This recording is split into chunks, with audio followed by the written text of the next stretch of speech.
Bonjour, dans cette vidéo nous allons voir comment construire un tableau de variation d'une fonction. On nous dit premièrement qu'il faut indiquer dans la ligne des abscisses, donc tu te souviens de ce tableau-ci à un moment donné où on avait montré le signe de la fonction, tableau de signe. Donc on nous demande d'indiquer dans la ligne des abscisses les abscisses des minima et des maxima. D'accord? Donc c'est les abscisses des minima et des maxima vus précédemment. Et les abscisses des points remarquables du domaine de définition de la fonction. Donc, voici évidemment les minima, le maxima, enfin le minimum et le maximum, pardon. Et ici, le point remarquable. Et donc, on demande de placer les abscisses dans la ligne de x, dans l'ordre d'apparition, évidemment. Et de nouveau, il faut laisser un espace avant, après et entre les nombres. Donc allons-y. Le premier point, le minimum, d'accord, dont l'abscisse vaut moins 2. Donc on le place. Le point suivant, c'est le maximum 4, d'accord, de coordonnées 1, 4, donc l'abscisse vaut 1.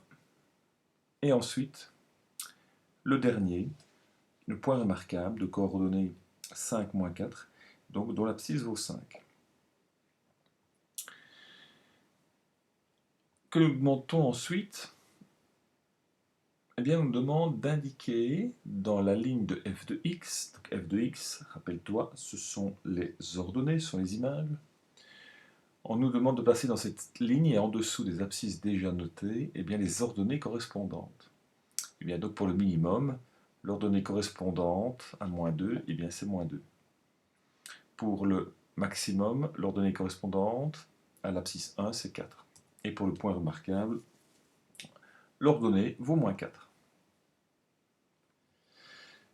Ensuite, on nous demande d'indiquer dans les espaces restants de la ligne donc de f de x une flèche vers le bas si la fonction est décroissante, une flèche vers le haut si la fonction est croissante, et les 3 barres si la fonction n'existe pas.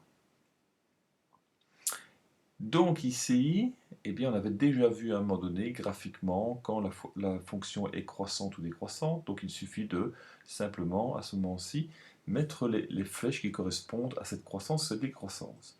Donc on voit que le premier intervalle ici, donc il y a les deux, avant moins 6, évidemment, jusque moins 2, eh bien,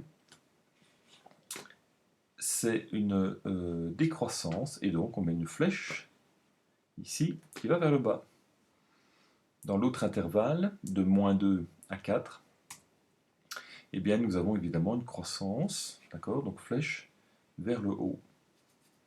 Et puis une fois que l'on a passé le maximum, on a de nouveau une décroissance, donc voilà, on l'indique comme ceci.